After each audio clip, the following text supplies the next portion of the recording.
Este podcast é produzido e apresentado pela Rádio Assembleia de Minas Gerais. Você ouve agora Politiza, um podcast para mostrar que tudo é política, mesmo quando parece que não é. Olá, chegamos ao fim de 2025, mais um ano de trabalho aqui na Assembleia Legislativa de Minas, muitas votações e discussões de temas importantes para a nossa vida e que também pautaram o Politiza. Como é mesmo muita coisa para a gente lembrar, a gente voltou nesses assuntos e resumiu para você todas as discussões que o nosso podcast fez. Se você perdeu alguma, a gente relembra nesta edição. Eu sou Graziele Mendes, jornalista da Rádio Assembleia, e te convido para me acompanhar nessa retrospectiva do Politiza 2025 e relembrar como as decisões e debates feitos aqui no Legislativo interferem na nossa vida, porque tudo é política, mesmo quando parece que não é. Vamos lá? Vamos começar com uma discussão que nós fizemos que voltou no que é o coração de qualquer gestão, a política pública. Nós fizemos esse episódio para refletir sobre essas duas palavrinhas que estão em tudo que a Assembleia discute, vota, fiscaliza e que tem a ver com a vida de todo mundo. Quem ajudou a gente a entender o que é política pública foi o professor Marcos Arcanjo. Ele é cientista social e professor da Escola de Governo da Fundação João Pinheiro. Ele deu uma explicação bem didática. Vamos lembrar? Política pública é aquilo que o cidadão recebe do Estado. E todos nós, cidadãos, cidadãs, recebemos alguma coisa. Talvez uns em maior, outros em menor grau. Então, se a gente foi vacinado, se a gente usou um remédio genérico, se a gente frequentou alguma escola pública em algum momento do nosso processo de escolarização, se a gente tem carteirinha de estudante, se a gente já recebeu algum financiamento estudantil, a nossa aposentadoria que a gente deseja receber quando terminarmos a nossa carreira profissional, se a gente usa o transporte público, ou até se a gente deduz lá do nosso imposto de renda algum gasto com a saúde ou com a educação. Tudo isso é política pública. Esse episódio é interessante porque o professor ajudou a gente a entender como é difícil e desafiador fazer com que essas políticas cheguem a todo mundo que precisa delas. E um dos desafios, é claro, é ter recursos. E uma discussão que atravessou mais de um ano de trabalho na Assembleia de Minas foi justamente sobre dinheiro público, ou seja, como solucionar de uma vez por todas a dívida bilionária que Minas Gerais tem com a União, que entrou na casa dos 170 bilhões de reais em 2025. Isso para sobrar mais dinheiro para investir justamente em políticas necessárias para manter a qualidade de vida da população. Foi o episódio em que a gente conversou sobre a alternativa considerada mais favorável para pagar essa dívida por meio do PROPAG, Programa de Pleno Pagamento de Dívidas dos Estados, que, aliás, nasceu de uma articulação política entre a Assembleia de Minas e o Congresso Nacional. Ficou claro que a opção anterior, que era o RRF, Regime de Recuperação Fiscal, tinha problemas, previa, por exemplo, o congelamento de salários e um desfacelamento do serviço público. Então a gente resolveu fazer um bate-papo mais descomplicado sobre esse assunto e eu e meus colegas jornalistas da Assembleia repassamos os principais pontos dessa alternativa. Eu separei aqui um trechinho dessa conversa com as falas na sequência do Flávio Júnior, que é repórter da Rádio Assembleia, e depois o Heitor Peixoto, repórter da TV Assembleia, porque eles fizeram um bom resumo do PROPAG. Ouça só.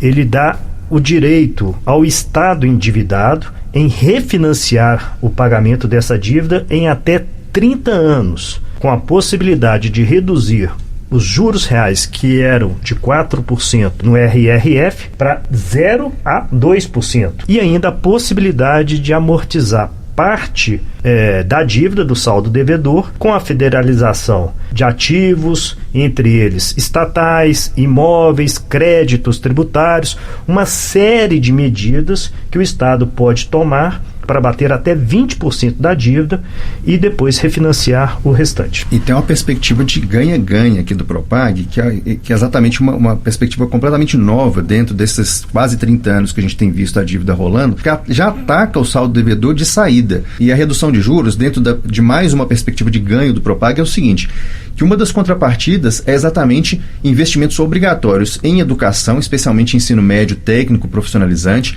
segurança pública, transportes, habitação, saneamento e adaptação a mudanças climáticas. O Estado ele ganha atacando o saldo devedor de saída e parte do que ele pagava de juros, que era um dinheiro para remunerar a capital, é agora aplicada em investimentos centrais aí para toda a população. Bom, depois dessa conversa, lá atrás, vários projetos relacionados ao Propag foram aprovados pela Assembleia de Minas, como as autorizações para vender imóveis e transferir órgãos como a Codemig e a Codenge. E um debate que gerou muita controvérsia e mobilização social foi da privatização da Copasa. Mas esse debate sobre o equilíbrio fiscal só faz sentido mesmo se o dinheiro poupado contribuir para a justiça social, né? E veja como tudo está conectado. A Assembleia realizou o Fórum Técnico Minas Sem Miséria, que percorreu 5 regiões de Minas, colhendo sugestões da população para elaborar o Plano Mineiro de Combate à Pobreza. Esse plano está previsto na lei que criou o Fundo de Erradicação da Miséria, o FEM, que aliás foi o centro das discussões, já que o presidente do Tribunal de Contas do Estado, o deputado Durval Ângelo, afirmou no evento que os recursos não têm sido investidos em políticas sociais e sim desviados para outras áreas. Esse episódio do Politiza sobre o combate à miséria trouxe um trecho de uma fala da deputada Bela Gonçalves, do PSOL, que pediu a realização do fórum, explicando por que, além da aplicação do FEM, ela defende um percentual mínimo do orçamento para assistência social. O fundo é o mínimo. Esse mínimo ele pode, por exemplo, fazer com que o recurso de repasse para assistência social, que hoje é pífio por parte do Estado, crie políticas para a população em situação de rua, que hoje está como prerrogativa quase que exclusiva dos municípios. Ele pode ajudar a criar CREAs regionais. A gente defende que tenha pelo menos 1% do orçamento do Estado para assistência social. Hoje, o recurso da assistência praticamente todo vem do Fundo de Erradicação da Miséria. Ainda sobre o combate à miséria, a gente conversou aqui com o professor e pesquisador Bruno Lazzarotti, coordenador do Observatório das Desigualdades da Fundação João Pinheiro. E ele resumiu o desafio social do Brasil de uma forma bem objetiva. Existem 2 motivos básicos pelo qual você pode ter muitos pobres em um país. Um é se tem pouca renda. O outro é se você tem renda e ela é mal distribuída. O Brasil, ele não é um país pobre, ele é um país de renda média com muito mais pobres do que deveria, não deveria ter nenhum, obviamente, mas se você pega a renda média do país, a gente tem muito mais pobres do que seria, digamos assim, entre aspas, esperado pela nossa renda, ou seja... Nosso problema é de desigualdade. É de desigualdade. E você não entende a desigualdade no Brasil, né, sem pensar uma coisa que classe. No caso do Brasil, gênero e raça, eles não são nem sobrepostos, nem separados, nem independentes. Eles se combinam para produzir e reproduzir a injustiça social. Então, quando você vê a pobreza e a pobreza extrema no Brasil, né, você vai ver que são mais mulheres, negros, e se estivermos falando de mulheres negras, mais ainda. E desigual também é o acesso à saúde, sobretudo de famílias afetadas por uma condição específica que entrou de vez na pauta da Assembleia de Minas: as doenças raras. É uma causa que unifica os parlamentares de direita e esquerda, que se mobilizam sempre em torno dela, e tem sido impulsionada por deputados como Zé Guilherme, do PP. O parlamentar, que tem uma neta com uma doença rara, a Mariazinha, contou a história dela aqui e ajudou a gente a entender como Minas se tornou o primeiro estado a ampliar o teste do pezinho. É um exame que detecta 60 doenças, evitando sequelas irreversíveis nas crianças. E a necessidade de medicamentos que são caríssimos. E o custo não é só financeiro, é social também, recai brutalmente sobre as mulheres. Foi uma das informações que o deputado Zé Guilherme trouxe nesse episódio. É covarde isso que eu vou falar aqui agora. 80% nas famílias, quando nasce uma pessoa com uma criança com deficiência ou doença rara, Grazi, o homem abandona a família e vai embora. Só a mulher que cuida. Eu fui vice-presidente da Comissão de Defesa das Pessoas com Deficiência dessa casa. Durante 4 anos, participei dessas audiências que nós estamos mostrando aqui. Eu nunca vi um pai presente.